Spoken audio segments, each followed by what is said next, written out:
Hello, everyone, and welcome back to Bikinis After Babies. Thank you so much for joining us in the new year, 2025. Happy New Year. Right? It's the first episode of the year. And of course, like always, I am one of your hosts, Mandy Rochon, here with your other host, IFBB Bikini Pro, Jillian Hughes. Hey everyone, happy 2025. Thank you for joining us. We took off a week did we take off 1 week or 2 weeks? We took off 1 week for Christmas because we were crazy busy because you were like nonstop with the kiddos, and I had family in town. Like I didn't have family in town Christmas Day, but right after that on Thursday, it was like every day up until Sunday evening, I had family or friends over. So it was crazy. Just busy. We normally record either like Tuesday or Thursday. And I think Tuesday was Christmas Eve, then Christmas Day, and then so anyways, it's been a little bit nutty, but we're back and there's been just a lot of exciting things happening, and we're excited to launch season 2, I guess, really. I know. The podcast. Yeah. So I didn't think about it like that until somebody said, like, I think it was a comment that was like, so ready for season 2. And I was like, oh, like a season finale. And then like the start of a new season. I'm excited. Like, I feel like this season looks so different. Like, I thought about it when I saw your post yesterday about how like January 2024 is so different than January 2025. And it's exciting to think about just like how the podcast will the tone and the things we talk about will be so different than last year, and I'm excited too, just because that's more for our audience and more topics to cover. So but anyways, I digress. It's been a minute. I feel like I could talk forever, but why don't you share with us what you've been up to? Oh my gosh, so much family and holiday stuff, of course. Really just like hitting the gym has been like a big thing for me. I feel like I almost want to say like a kid in the candy store. Like we all go through this, right? We all go through phases where like, don't get me wrong, we all love the gym. We're all grateful for the gym. But we go through the phases of like, you're kind of just sick of going, or like you just get like this feeling. Like it's not just unmotivated, but like you've gone so many times, and you kind of just get in this like funk, I guess. Yeah. And I will tell you, the last couple weeks, I actually almost probably like a good month of December, like I have just really enjoyed like being in a routine schedule, like doing my cardio, going to the gym. Like I started taking my fertility medication, which that has been like really interesting to say the least. So like just dealing with like nausea and like swelling and just cramping. But so just looking forward to this month. And just staying like really consistent with going to the gym. We're listing our house hopefully next week for rent. So if anybody listening lives in Kansas City and is looking for a 4-bedroom, 3-bath house, we will have one listed for rent. But yeah, family was really good over Christmas. Carson did fantastic. He was super happy. We just lounged, watched TV, and kind of just spent time together. And then my mother-in-law was in town and doing stuff with her and Aaron's family, just really chill, but kind of just, enjoyed the time. And you're like still like shredding for your beach vacation, right? And that's like in 5 weeks, 6 weeks? Oh my, I think it's 6 weeks because it's in the middle. It's like so almost. It's gonna be so great. Yeah, I will say it is totally different, which it's to be expected. It's so easy for me to do like the cardio, the workout, and the gym, and of course the diet's like the hardest part. So like going through the holidays, it's like, okay, I'm not stepping on stage, but I'm like getting in a bikini. I want to be like proud of myself. And so I like picked and choose like the times where I'm like, okay, I want to enjoy time with like my husband and have these few treats. But then at the same time, like there was this like time where I'm like, I'm not going to eat this for dinner. I'm going to eat something else, or I'm going to like go. I was really, really adamant about my sleep, because that happens a lot when family visits. They want to stay up late or just do different stuff. And I'm like, I need to sleep. I need to get up, like, but I can still spend time with you. So everybody really was good about that. But I will say I had like a few bites, extra snacks over the holidays, but it was more, I will say it was more for my husband. It was more because he was like just being super cutesy and like wanting to like watch shows together, and like he brought candy and things. And I'm like, yeah, fine. But I can do that because I'm not in a prep. If I, like last year, I was in a prep, there was no way. There was not like, it was like, I can't eat that. I'm not going to eat that. And we're good. Like, nope, don't care. So it's just a different mindset. But Yeah. Definitely Awesome. still said no to some things. That's good. Yeah, well, Well, I'm following your training and you're, diving in, and I can see the enthusiasm, which is awesome, because we even talked about like how it's just weird to think about, like, for you with your journey and like, going through fertility treatment, trying to have a baby, all of that, like the stage is like, kind of far away. And I've had that in the past where, like, when I went through my divorce and kind of going, okay, like realistically being a single mom and trying to figure out my life, like you know, how am I going to fit this in? It's probably in the distant future for me. And this was, of course, like 7 years ago. But just kind of like, I wouldn't say like I wasn't focused, but it just was like it was hard to not have a goal. I feel like when you're a competitor, even if your next show is not for like, a year or so, you still like kind of have that timeline. So, I think you're doing a really good job despite like not really knowing what that looks like, but knowing that yeah. it'll be a little while. So, I feel like there's two things that are really important to me, and it's interesting. It's if I am going to eat this higher calories, I want to stay consistent with the gym, and I feel like mhm. the gym has been so much fun for me because of that lately. So the whole time I'm not stepping on stage, I'm still like working towards it because I'm growing. Yeah. And the flip side of that is I tell you this all the time, but I'm so excited to be at a point in time in my life eventually to where I don't have to think about having kids in the back of my head while I'm in Mhm. prep. I can be Yeah. like fully 100% focused on it. And so I look forward to that day. And I feel like I just like, I'm working for that day more than Mhm. like the day I step on stage. I'm working for like the day where I can be in prep and just like be fully there, you know? Yeah. Yeah. So, but now you got to give your update after you've had your Ah! tooth worked on Oh my and your god. prep files. Like, I'm actually surprised that we're doing this recording this week, guys, because Jillian had surgery and I can't Yes, I believe how did. good you're doing. Well, I'm Canadian and we're just built different. You're not. Oh my gosh. No, actually, I like had an everything shower yesterday morning, and then I went to Mm, pick my daughter up. Like yesterday would have been like 1 day post-op. I don't know if you even say that with a tooth. And I picked my daughter up from a friend's house. She's like, "You look good. Like I didn't expect you to look this good." I'm like, "Did I look bad yesterday?" And she's like, "Yeah." Then I went through my phone and found the video recording I sent of you, and I was like with this big marshmallow in my cheek. I don't know why I did that. I was stoned or something. I don't know. yeah. Like they gave me all this medicine, and so yeah, I had a wisdom tooth extraction on Tuesday, New Year's Eve in the morning, and it was totally no big deal. It was, I had anesthesia because I didn't want to witness any of it. So I'm fine, but I'm on a gym hiatus, which really sucks. Like you had just said at the beginning of this about like, kind of feeling in the like mundane month of like December, just like, oh, yeah, the gym and everything. Yeah. And I was kind of feeling that way. And then the last couple weeks, I've kind of ramped it back up. I've been training with a girlfriend who lives here in St. Louis, and she's a national competitor. We've been doing glutes together once a week and had really good training. It's like really fired me up. And so training's been going so good. And I just like came to like a screeching halt because I have to take like 4 to 7 days off of the gym for a tooth, which is so annoying because I can move my body, but I can't like raise my blood pressure. Like there's like a blood patch or something, and people tell you horror stories. Like anyone who I Yeah. said like I was having a wisdom tooth out, they're like, oh, like they heard this experience or they had a bad experience. So I'm trying to be a really good patient, but I am like stir crazy, just dying to get into the gym. I just feel like Yeah. I'm just turning into like a lump of nothingness over here.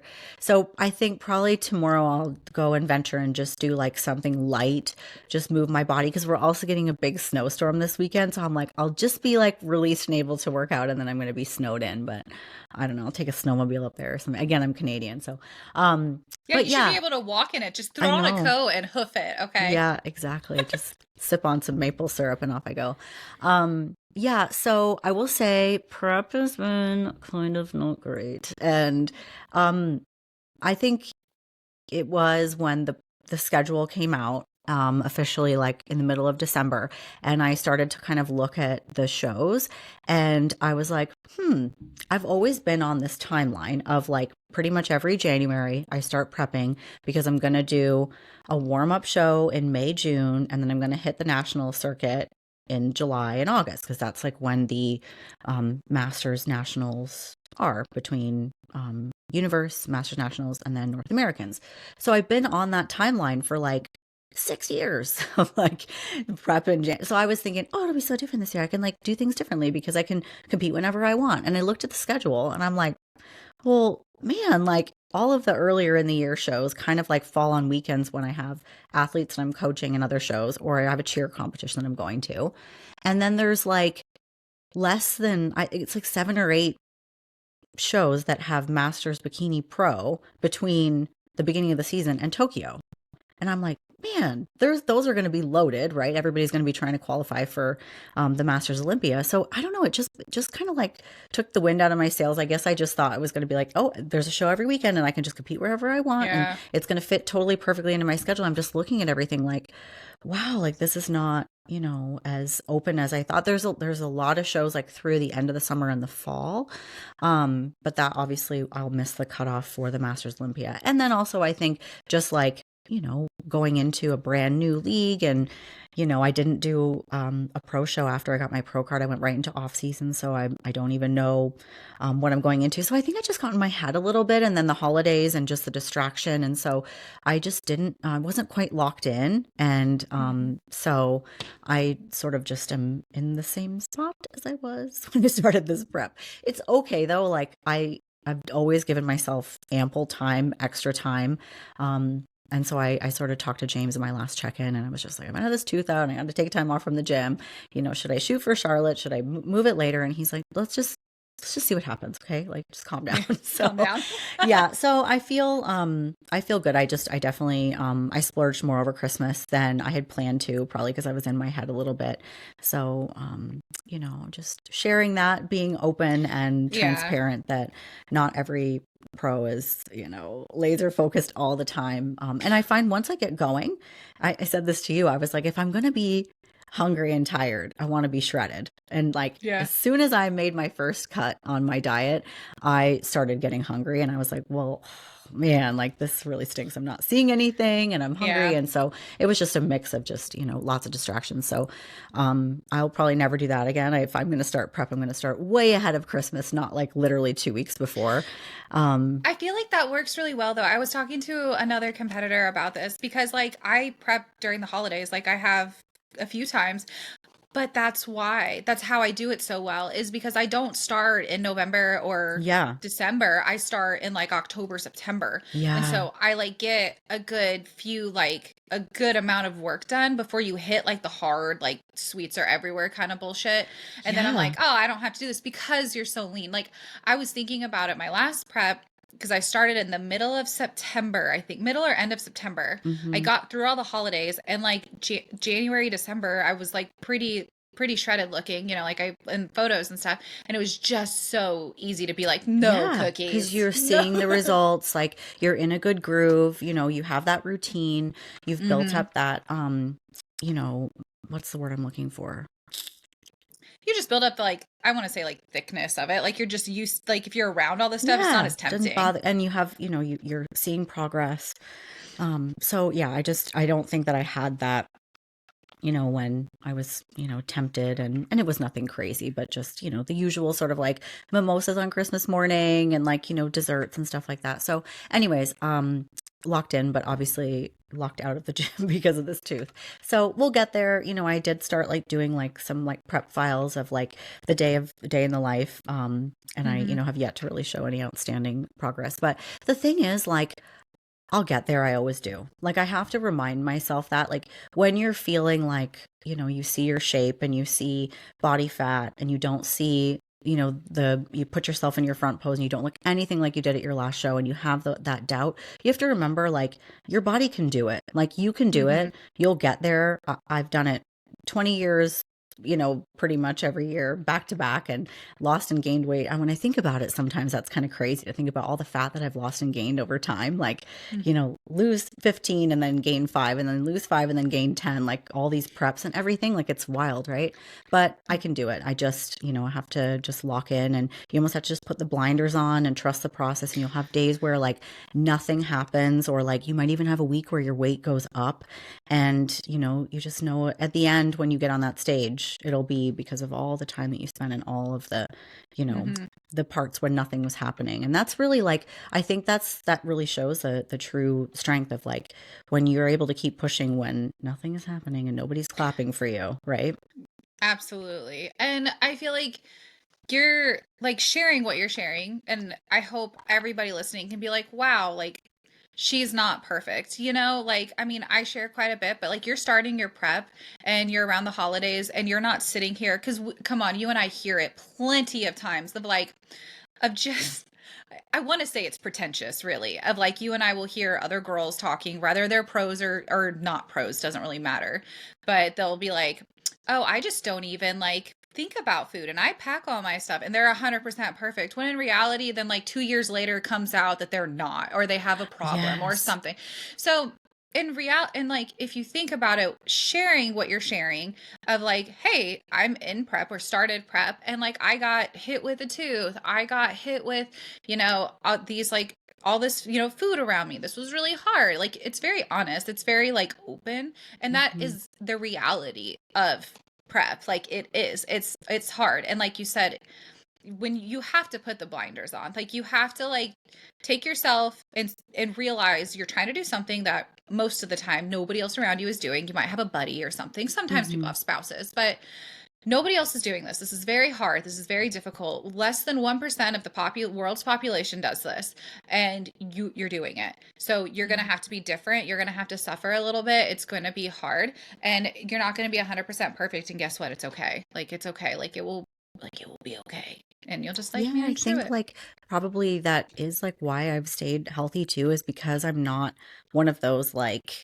I do have a lot of balance. Like, I have cheat meals after shows. I, have like lots of normal foods when I'm prepping, and I have a very like balanced life outside of competing, and so I think like that has like kept me. That's probably why I've been doing it so long. I think like if I was one of those people that like never deviated and was like afraid of certain foods and was very extreme, like I don't know that, like I think it would affect my personal relationships. I think it would affect my happiness, and I don't know that it would keep me in the sport, because I've seen people like that and they crash and burn and then they disappear from the sport completely because Mm-hmm. they've been so. And this is very like this is very something that is very, you have to be very diligent, you have to be very scheduled and organized. But I think, having that balance and being able to like pivot and enjoy some balance in your off season and in your normal life is really Yeah. important. So And that goes the same with lifestyle too. Because if you think yeah. about lifestyle,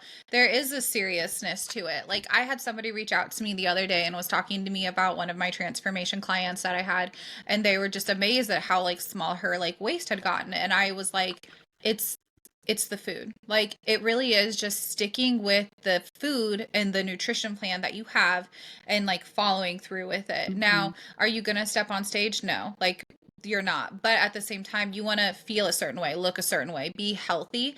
And for you to achieve that on the lifestyle side of it, like you also need to be kind of diligent with the food that you choose. So Hmm. it's still the same. And then like I have a client that I love working with. Like we prep all year and we know that the holidays are a shit show. A shit show. Like between kids, Christmas parties, friends, just it's nuts. And so we literally prepare for this time in September Hmm. to be like, okay, we're not going to be able to stay on plan the like for 8 weeks almost. Like it's a long time because there's so much stuff in her life that goes on, and Hmm. we prepare for that. So then come January, I think there's barely a fluctuation of 3 pounds, if that, Yeah. like, and that's a matter of like eating differently for like several weeks while still trying your best, communicating with your coach. And we still succeeded through all the holidays, and we're Yeah. just fluctuating. I think it is by like 3 pounds. So, That like, happy medium's really important. Like you see all the time when people go on vacation, they come back and they've gained 10 pounds.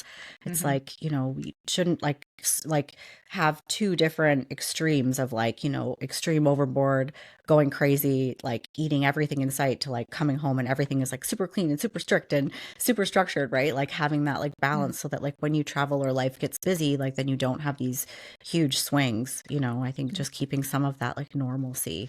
And I think probably if I look at like where my deviations were, I mean, I was probably like 80% strict, which is like, I get it. It just kept me the same. I just didn't make any progress, which like that's not a gain, but to me, like in a prep, I'm like that's a failure because you I'm look the same as you did 2 weeks ago. So I'm laughing because this got brought up over at one of the times my family members were over because of that. Because to us, our deviation and our sense of failure is worlds different from the Yeah. average person. So for example, I deviated on some food. So I had a few extra cookies and like I didn't want to eat chili. I prepped my food, whatever. I had a few deviations with food. I still got up and did my cardio, still went to the gym, still all that stuff. Hmm.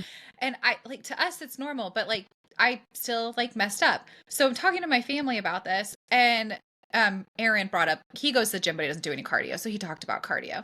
And I was like, yeah, I get up every morning and do about like 20 minutes on a treadmill, do like 20-minute run. And like my like in-laws and some of them don't realize that like I do that. They just know I train. And they're like, you do that every morning? I'm like 5-6 times a week. Yeah, it feels good. Like I like doing it. And they're like, Hmm. oh, that's incredible. I was like, okay. Like, so to the normal person, like Yeah. your activity level as like an athlete or like a person trying to like achieve a goal is worlds different. So you think about cutting yourself like some slack, you know, I sometimes you're know. like, okay. Yeah. Yeah. And I think like it's a victory, really, if you think about it. People, generally gain weight through the holidays. So staying the same is, I did enough to sort of even it out. But, Yeah. as you are And it's, counting down the weeks to where you want to be. And also, I think mhm. like, when you're thinking about getting ready for a show and just kind of like you want to see the results and, but you have to be 100% on to see the kind of results that you need to in because I think a bodybuilding prep is much different than like just weight loss. It's like it's very Yeah. different, and certain things like when I took my check-in photos, I was like a little bit more bloated, and I know that's from the deviations, and it's when you're eating a super clean bodybuilding diet, you tend to have like a tighter midsection and less Mhm. inflammation. So Yeah. anywho, it's just been not the awesome start that I had hoped for, but that's okay. We're human and we're going to get there. And that's Mhm. what's the beautiful thing about this podcast is in some ways it's like a diary for both of us. Like every now and then I'll like listen back to like early episodes from like last year. And I know like I'll reflect back on this one when I'm, ending up my, first season and looking back and just being like, wow, like look at where I started when I did that video in that pink sweatshirt with a swollen face from my tooth being my cheek is really swollen. I don't know if you can It's really nowhere see it. near as bad as what it was, Oh, though. Like when you sent me that video, I like cringed for you because you were so have you swollen. ever seen a Like, wisdom tooth? Like it is gnarly. Like it's like "Whir," like they didn't send it home to me this time, but like I had one taken out years ago and they let me keep it, and I really? was like, oh, it looks like a dinosaur tooth. Like it's like they're so frightening. But this one was like already like through the skin, so I guess it was a pretty easy. I know the doctor put a needle in my arm, and 20 minutes later I was awake, and I'm like, where am I? I don't remember anything after that though. Like they gave me post-op instructions and my son drove me home and I was like, I don't even remember getting into my bed. Whatever. It's anyways. So still swollen, but we're okay. We're going to the gym in 2 days. Getting back In at it. 2 days. Yes. Yes. And next time I report, I'll be like, prep's going amazing. We'll Right. see. I know it will be interesting to look back on this to see because like where you're starting your prep and I'm starting fertility journey and like it's just so different. It's like it's weird because like I'm so excited. Like I see all the sadness like all the time. Like in my world, it's so surreal now because like I'm bombarded with all the sadness of fertility issues, and I'm like, yeah, it's Yeah. gonna suck sometimes, and like I get that it can be hard, and it may not be hard, and you never know because it's a whole unknown. If anything, that's what bothers me more than like anything, Yeah.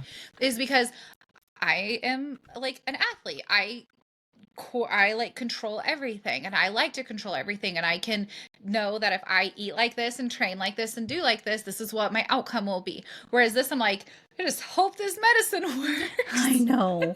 I know. That's kind of what makes like real life hard for Ugh. competitors, In some ways, like, it's like, well, if I can prep for 12 weeks, I can do anything for 12 weeks, right? But then also, like, because we're so regimented with timelines and schedules, and then this is just, you know, I know.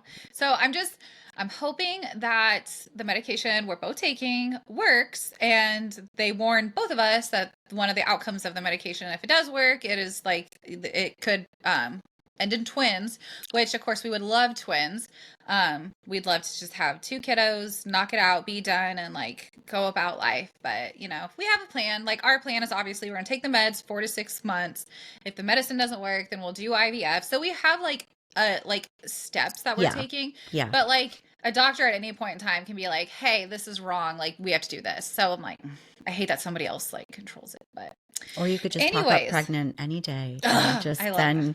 then you're even further ahead in the process. So I know. Are Yeah. you getting tired of Yeah. people asking you if you're pregnant? No, you know what? Okay, I'm glad you actually asked me that because for one, any of our client, anybody listening, but like I absolutely love how much support I'm getting from our Hmm. clients because I will tell you, I was nervous because I am stepping away from bodybuilding in a sense. Like I'm stepping away from expediting, I'm stepping away from being an athlete. I have to gain weight, like I have to go lean into my genetics, you know, like it's just different. And so like I was genuinely scared that like I wouldn't be met with such like not just niceness, but like I want to be taken as serious, I guess, because like a Yeah. lot of people, I will never forget this. I used to say when I was younger, when I was like first started competing, I used to say, I'm like, oh, we can wait to have kids because anybody can have kids. I used to say that. And because that's just what I thought. I thought like Yeah. infertility was never in my realm back then. And now I look at it and I'm like, wow, this is something that like not everybody can do. And it's becoming an extremely common problem for men and Yeah. women. Yeah. And I'm like, I need to like address something that like is, you know, I want in my life, my family wants. Right. But And the anyways, like stage will always be there. Like we say it all the time, will it's true. Hmm. all the time. And like my clients are so nice. I actually love talking about it. In fact, I for a long time I had to keep it to myself and I think that made me really like sad Yeah. because nobody really understood. A lot of my friends already had kids and their kids are like grown up. So like it was really hard to like talk about like, hey, like I want to do this again. And people are like, you're crazy, you know. But now it's like I like really enjoy talking about it and people Yeah. like ask me about it and it makes me like feel really good because I'm like I can share this like big part of me that like I used to not be able to share, you know? So Yeah. like I actually really like it. And everybody is very, very supportive, which is really Yeah. sweet. That's awesome. Yeah. Same with Aaron. Everybody's really sweet to Aaron because like Yeah. that's a big part of it is like I have to share my partner's life too. And I will say like I asked Aaron, and you know this months ago, I asked Aaron Hmm. how he felt about sharing this. And I like told him if like he was uncomfortable with it, like I wouldn't because he knows I'm like way into social media than he is. And he's like, no, he's like, if this is what you really want to do, like, I'm all for it. So, like, he's actually really liked it because he's had quite a few guys reach out to him and be like, hey, like, we went through IVF. Hey, we had to do this. Hey, this worked for us. Like, all sorts of stuff. So, like, it's Yeah. helped him a lot. Made him Yeah. feel like it's like okay, you know? Yeah. That's good. So, And I think for yeah. you too, because you're so open, it's good. It's like probably freeing to like not feel like you have to Mm-hmm. hide something or like, and it's probably better than like people being like, when's your next show? When are you competing? And you're like, oh, later, like, and And I kind of did like that for having a to hide while. it. Yeah. Yeah. Yeah. I For used sure. to do that. I can't remember what year it was, but I was trying to get pregnant naturally. And people were like, when are you going to compete again? When are you going to do this? That I'm like, I don't know, someday. And like, it sucked. Like, I just like couldn't talk about who I really was, you know? And so like, it was really Yeah. weird. Yeah. And so now it's just so nice that I'm like so open with it. And I'm like, this is just a part of who I am. This is what I want. I want to be it's weird to say an older parent, but I guess it's considered that since I'm 35.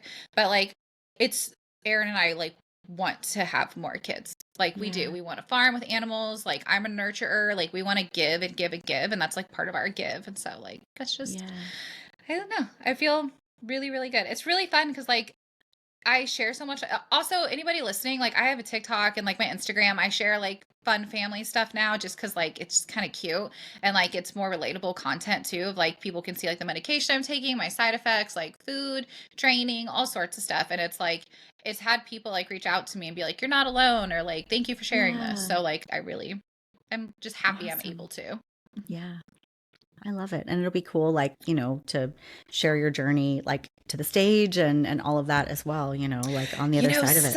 someday my kid will watch this podcast and be like, look what my mom went through. Oh my gosh. Can you think about like what the future of technology will be? It's like crazy No, to think about.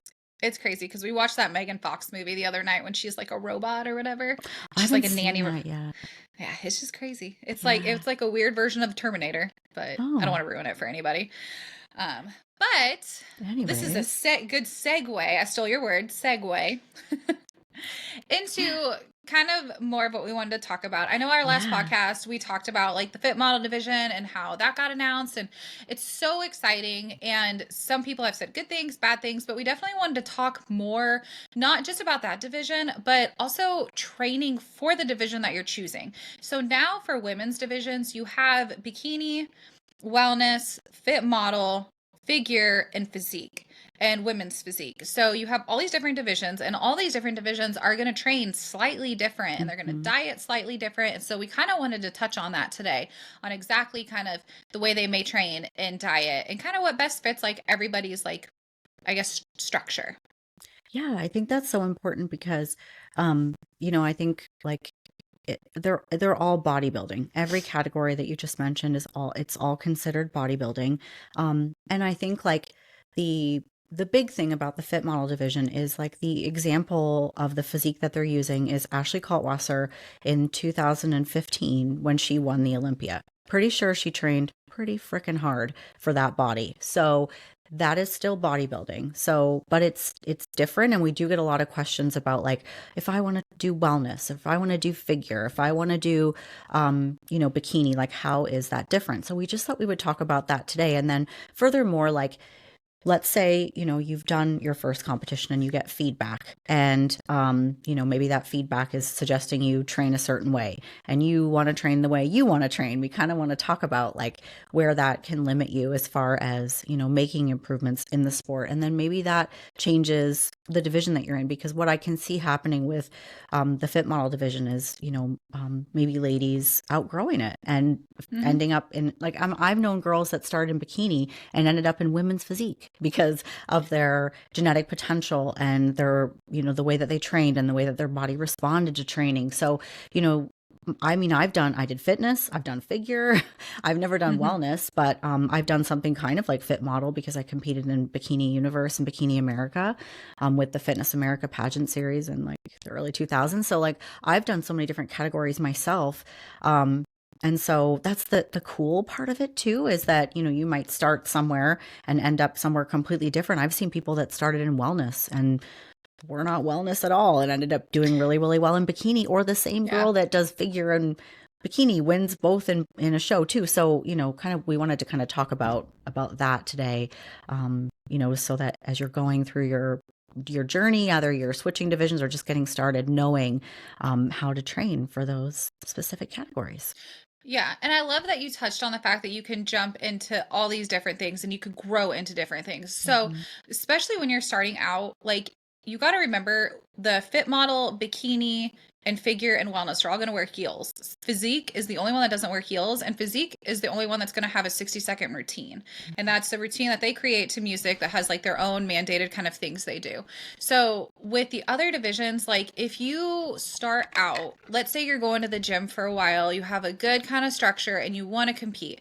And let's say, of course, you're kind of scared to do like, oh, you don't have like the shape of bikini, you don't have this, like you're second guessing yourself. So if you're like a good gym goer, you're like consistent, you're good with your diet. So you diet, you train, you go through a prep and you do fit model and you go through the poses, you go through everything, and your judge's feedback is like, okay, they could say, oh, you look great, but you need to be more conditioned. That doesn't mean you need to go into bikini. That just means you might need a little bit of muscle development from a fit model, and you might need a slight muscle development, and you might have to lean out a little bit. So maybe you need to critique your diet, or you maybe critique your cardio, and then go back and try it again. Hmm. Or if a judge's feedback while you're in fit model is like, oh, you have like really strong hamstring tie-ins, like it's kind of protruding. Let's say you leaned out really well and you have like these really good muscular features in your genetics, even though you may not have trained as hard for it. Let's say it just happened. They're going to tell you like, hey, like this is pretty developed, I think you need to do bikini. And so instead of continue to train for your fit model division, you need to look at how bikini competitors train. So okay, you need to be working your hamstrings, your glutes, you really need to be trying to get like your tie-ins really tight, you need to be really hammering those glutes. Hmm. So it's just going to be quite oh, I can't talk. Quite a bit of difference um compared to that. So, like you said, like fit model starting out is going to be wild because there's probably going to be a lot of girls. They're probably Mhm. going to look all different ways.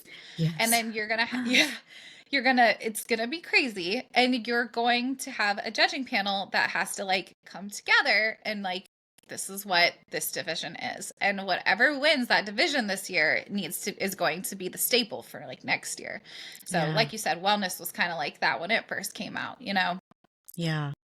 Definitely. I think it also, in a lot of ways, as much as we want to choose the division, sometimes the division chooses us. So, Mhm. if you're somebody who has, broad shoulders, wide set clavicles, narrow hips, good hamstrings, but, maybe you're not super curvy, that's sort of lending itself to like the figure physique.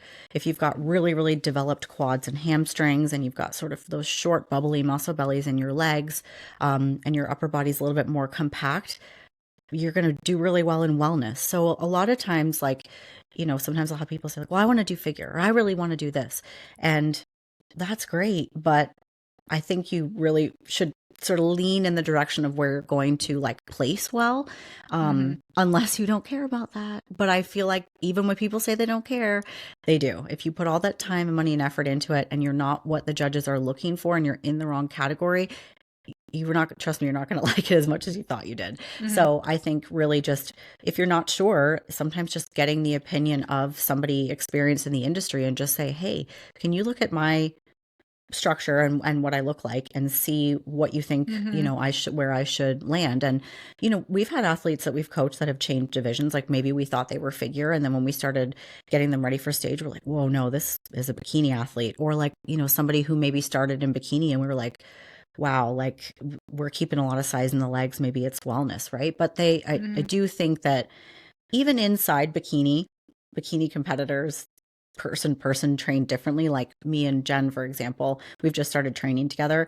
She has like 3 upper body days and 3 lower body days. I have 2 upper body days and 4 lower body days. Mhm. So even for that, we're in the same category, but we're training a little bit differently. So I think it's important to also think about the balance element of the categories. And I think, of course, fit model and bikini, they want balance from top to bottom, front to back, whereas wellness is more lower body focus. And then figure is going to have more of an upper body focus. So that changes how you train as well. Mhm. Yeah, definitely. Like I've I can definitely see where when it comes to the new division of fit models, the idea, because like you said, the picture that they're using, it's weird to explain. The picture that they're using, yes, is from Ashley Caldwell-Zer 2015 winning Olympia. Well, maybe we all don't know, but she was a collegiate runner. Yeah. Even after that, she was like, I got to do something. So, because I'm not running in college anymore, she turned around and started weightlifting. That girl has been nonstop athlete since she was like could like walk basically. Yeah. So the photo that they're using is of a girl that trained really hard. Now, we're so used to seeing nowadays really, really muscular physiques. So in our heads, like when we see this fit model physique, we're like, oh, that's so soft. That's so easy to obtain. Yeah. Because we're so used to seeing the extremely hard physiques to obtain. So now we're like, oh, I can train for like 6 weeks and diet for like 6 weeks and I can just work it. No, like this is going to be about beauty, stage presence, like good structure. They still want you to have like abs. They still want you to have muscle curvature. They just Mhm. don't want you to be as like glute tie-in hard delts. Like they just don't want you to be as like you said, it's a different type of balance, but they still want that muscular definition there, that leanness, that still tight skin to muscle like look. So you're not Yeah. just going to be able to walk out of bed or walk out of the gym after training for a few months to be able to do this. Now, I say that and you may go to like a show where there's not as many competitors or like it's a smaller show and you may do really well. That's good. you got to think about where you're going with that. Like if you go, Yes. when you go to a pro qualifying show, like you're going to go up against all the girls that have been doing this either at big shows or doing this for a while, or like girls that have been in bikini, not done great in bikini. So they've, like, that's another whole group of women. Imagine women that have been competing in bikini, placing top 5, maybe winning an open, but they're missing the tie-ins and they can't get it, but they can do everything else. Those girls are going to now do fit model. So they're used to being on stage. They've done it before. They're like, oh, I got to change where my feet are. Let's go. Like I've already done this 10 times. Yeah. So it's going to be hard. You're not just going to be able to wake up and do this, Yeah, you're still So going to have that tight tone midsection, which like mhm. for me, that looks like a pretty low body fat percentage. Like, I mean, I think for me to get my waistline that tight and for all my cellulite to be gone, like that's a lot of conditioning. Like I it think really is. So I I think people are minimizing how hard you'll have to work to get in this kind of shape. Yeah, I actually have been thinking a lot, which I can't wait to see this. I think the younger girls, I say younger, I want to say 30 and younger, are going to do really well. I just want to see how the masters do because I feel like this is going to be a really hard masters division unless you're petite. I feel like that genetic petite structure will do really well. I think the struggle will be with this division if you're like, I would fall into this category. Like I gained a bunch of weight after having my son, so my skin is a little like it's not as tight to my muscle. Like I have to get really really lean, and even if I get really lean, like I lifted too much for this division. But like my skin to like stick to my muscle, I wouldn't look as lean as what they're going to want. So I feel like that's going to be really hard for masters classes to get. And then the girls that are in the masters class, and I could be completely wrong, this is just theory. The girls in the masters classes that do get this, I feel like they're just going to look so beautiful. Like they're going to be so so beautiful.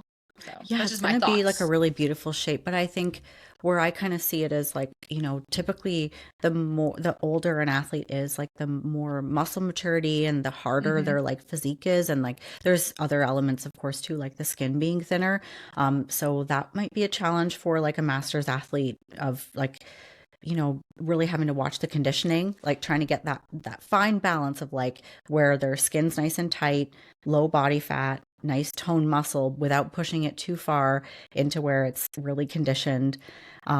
So it's going to be really, really cool. But yeah, I just think that when I've heard so many videos and so many people talk about this, and I'm just like, yeah, don't get it twisted. Like, there's still going to be a lot of training involved for this as well. Like, and we saw this with wellness too. Like, I think when wellness came out, people were just like, well, first of all, the name didn't help, right? Like wellness, which almost like implies like everything else is sickness or like that Yeah. you can be like, not as like shredded. And like when we saw the physiques coming to these like, national shows and the pro cards and stuff, it was like, whoa, like this is Yeah. pretty shredded physique, right? So I think it's just going to be a really an interesting year of learning what that looks like. But also just training for what the judges are looking for is really important. So like if you're in fit model and let's say you've got more upper body muscle because of sports or life or carrying babies or Hmm. whatever it might be, and you need to develop your lower body, then you're probably going to have to pay a lot of attention to glutes and hamstrings and quads and lay off of upper body because that upper body can't have that same definition. So Hmm. like where we run into it as coaches is sometimes somebody will like, oh, I love training chest and back, and we're like, yeah, but you've got like kick-ass shoulders and your back's pretty developed, and like we don't want those things to grow as much as your lower body has to come up. And sometimes that can be a challenge for athletes too. Like I remember when Erin Stern came to bikini from figure, and she had won the figure Olympia in the past one Hmm. or two times. And so when she came to bikini, just as the sport had evolved and figure started to get kind of wild as far as how much muscle they had to have, and she did bikini, I don't think that woman trained upper body for like a year and a half.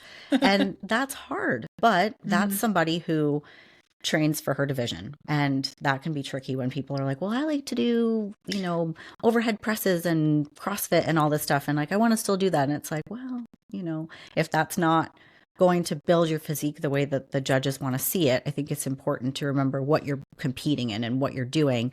That, while PRs and stuff are really cool, you are putting your physique on stage for a panel of judges to give you a score and compete against other athletes. It's important to remember what they're looking for, and that balance should be what you're striving for when you're training.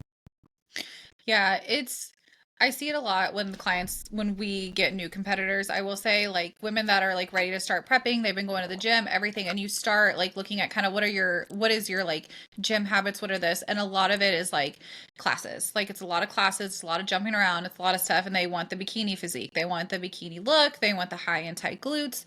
And it's like, okay, we have to have a come to Jesus here. We got to have that talk where you got to leave the bunny classes. Like, that's probably the most common one. And you don't have to leave it like for good or forever. There's a balance. But like you said, once you get to a point where you have judges' feedback, you realize this is what you want to do, this is the physique you need to build, you do have to like suck it up. Like, it sucks. Like, I will tell you, like, you will get sick of doing hip thrusts. You will get sick of doing like certain workouts. And it's like, you just realize, like, this is what I have to do to build this physique that I want. And then when it's all said and done and you win that pro card or you get to that point, it's like, holy shit, it was all worth it. Yeah. That's not to say that there's moments in your off season or improvement season where you talk to your coach and you're like, hey, I really like doing whatever workout it may be. Is there a way we could kind of incorporate some of this here and there, where it's not taking a lot of energy and it's not taking a lot of focus, but it's just like a little sprinkle of something you may love. Like, I have some athletes that do like doing arms. Okay, like, we don't need that in bikini. You don't need it in Fit Model. Like, you don't. But if that's what you like doing and it makes you feel good, like, let's sprinkle some bicep curls in there, like, so Right. there's a balance to it. But like you said, if you really want to train for the judges, like, you want to win that open class, you want to win that overall, like, Yeah. you want to get top 5 at nationals and you want to win that pro card, like, the word sacrifice will become common in your vocabulary. Like, rather it's, what you want to do, what, want to stay up, want to do this, like, you just have to sacrifice some of those wants for the greater good. And also with that, I will say, if it is like one of those things where you don't want to, like, you just don't want to, like, let's say you don't want to sacrifice it. Okay, let's find you a new division. Okay. Like, if you really like, let's say your structure is kind of just, we can kind of build it. It's not like set in stone. Like, hey, this is perfect for a bikini. If your structure and you like doing, like you said, like CrossFit or this or that, like, okay, let's try to figure out another division and let's put you in that and see what works. So there's that too. But it's a tricky one because people get sick of doing leg days, and it's like, you're never gonna not do The leg thing is, days. it's bodybuilding, right? So, I mean, I Hmm. think you just have to, um, you know, have that feedback and have that, that in mind, that it's not what you want to do, it's what, will help you be competitive. Again, unless you don't care about that, which, like, who does, like, who would put this much time Yeah. into it and not care what the judges think. You're not going to change the sport, right? Like, this, they have We the sh- clear standards of everything. So we've talked about that before, but we really should talk about, especially with a new season, we should talk about the investment of this sport. And like, I know we've talked about that before, like cutting costs and whatnot, but like this, like, I have a lot of people that talk to me about that they want to make this a career and how do they do it. And it's like, there's places where you cut costs and there's places where you don't, and you suck it up, you save the money, and that's where you have to tell your spouse or your partner, like, I got to spend the money in this place and this is what you need to do. There's places you don't, but we should almost do another episode about that, because I know I've had a lot of people recently, like the past, like, holidays and like wanting to get a good start on the new year and just like talk about money and everything. It's like, yeah, but as we get older, what's really expensive, You want to make this a career, like, where do you want to cost and save? But anyways, yeah, I mean, I think but that it's like, it can be indirectly a source of revenue. Like, I've known people that have, like, had, like, advantages in the workforce because they were a competitive bodybuilder. Like, I've heard this about wrestlers too. Like, if somebody is as a wrestler, a employer will see that person as, like, a really, like, highly sought after prospect because of the discipline and dedication yeah. that takes. So I think that, that's a great advertisement of yourself of like, well, this is something that I do. It shows that you're dedicated, you're hardworking, you make sacrifices and all of that. But you know, I think that the most amazing thing about this fit model category is it's just going to open up more shows. It's going to really build the NPC and create more Mm-hmm. opportunities and more avenues. Like the shade being thrown at this division from the bodybuilders who are like, what, there's like 4 or 5 per class. It's like, you guys are not bringing the numbers into the shows. Okay. So like this division will just grow the sport so much so that the promoters can have, you know, more money to spend on the athletes and Mm. nicer venues and more kickbacks and, you know, more perks and a great, you know, experience and great stage and all that stuff. Good promotion, right? Like all of it is a really good thing. But you know, it's a business too at the end of the day, right? Like Yeah. they've Like, got to make money. yeah, I have a lot of people that have like, I think just from expediting and stuff, like people will be like, oh, well, you guys should do this or you should do this. And it's like, Yeah. you don't realize like the cost of things. Like it's a business. Like you have to think about what it costs to have a venue, what it has to promote. You have to think of the cost of like you said, like to pay for the sanctions, to pay for like the athletes, to the pro athletes, you have to pay them, you have to pay for that, and then the purse money, like you said, like it's so expensive and there's so much that goes into it that if you have divisions that aren't putting butts in seats, then they're costing money. And Yeah. if you have a federation that's trying to give as much as they possibly can, like they have to look at other ways they can give, because what they're getting isn't it's not balancing, like it's not working for the Right. balance sheet. And So it's fine to talk about things like sponsors. Okay, like we can think of sponsors in the bodybuilding space. You know, but if I went up to random lady in my neighborhood and say, "Hey, have you ever heard of Evogen?" She'd be like, "What's that?" But if I mhm. was like, "Have you heard of Coca-Cola?" She knows what that is, right? So Yeah. this division is going to hopefully bring in some more mainstream sponsors like the supplement world. And I think sometimes in bodybuilding we think everyone knows who this influencer is or who what this supplement brand is, or, oh, haven't you heard of this? Everybody's heard of it because they have 50 million followers or whatever. But like it's still such a small niche, right? Mhm. Compared to mainstream. Like, so if you look at like who sponsors like Miss America and like, you know, how many people know about Miami Swim Week and like the Sports Illustrated swimsuit edition, like these are big, big, huge brands, right? And so think about the mainstream marketing that could be brought into the bodybuilding space because of this one division. And you as a open bodybuilder are probably going to benefit from that, you know, Yeah. in that, you know, the shows will be, you know, more eyes on the shows, more money, bigger budget for promoters.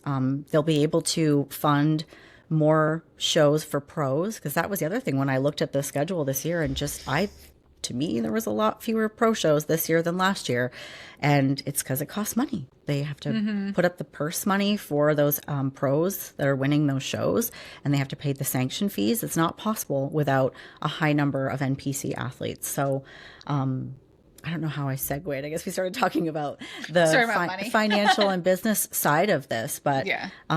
you know, I see it as a good thing, and like Yeah. I still find every once in a great while I have to explain to somebody what it is that I do. That I'm a bikini pro, and they're just like, what, it like what, like bodybuilding, and they still think it's like just they don't realize, like, or maybe they didn't know that women, you know, did this. Or I still find there's people who don't know what it is, so I'm like, we're not as big as everyone thinks that we are. Like, you might think everyone knows what it Yeah. is, but like, well, NPC, what's that? You know, there's still a lot of people who and you don't know, and this is a way of making this more of a mainstream thing. Oh yeah. Yeah, like I most of the time people when I say like, "Oh, I'm a bikini like bodybuilder," like you usually say bikini because I like try to just nip that whole like having to explain it on the butt. Um but most of the time people know what it is. They'll say like, "Oh yeah, I had a friend do that," or I know this that." But I say that because most of the time people I'm surrounded with are like soccer people or like some type Yeah. of like I don't like it's weird because I pigeonhole myself on accident. Like it's like I have like all fitness people, soccer, real estate, mortgages, and that's like my circle of friends. Like, and usually it's so they all know like what I do or what it is, and so like I rarely. But like when I do, I'm just like I don't even know how to explain this in less than like 10 minutes. Like, Yeah. Yeah. Like even when I was, first, sharing that I had gotten my pro card, like even like a close friend of ours was just like, so like, what does that mean?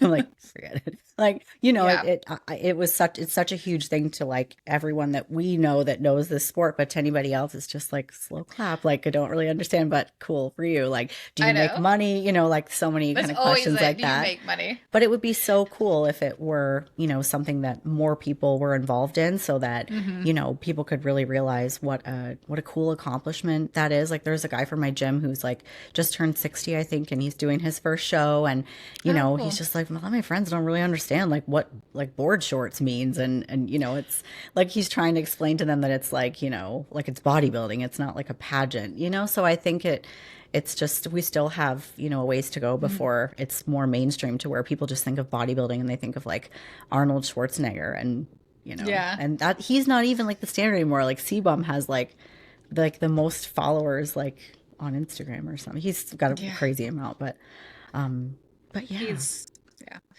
Well, I feel like we covered a little bit of everything, especially talking about like what is expected in the different divisions and how to really figure out what is going to work for you. Whether you want to train for a certain division, what division, how to train for a certain division, judges' feedback. Like you really just want to be able to grow in the sport or in the division that you want to grow in. And that's like, you really want to train for that. And I feel like we touched on that. And of course, like the business side of it a little bit on accident. Yeah.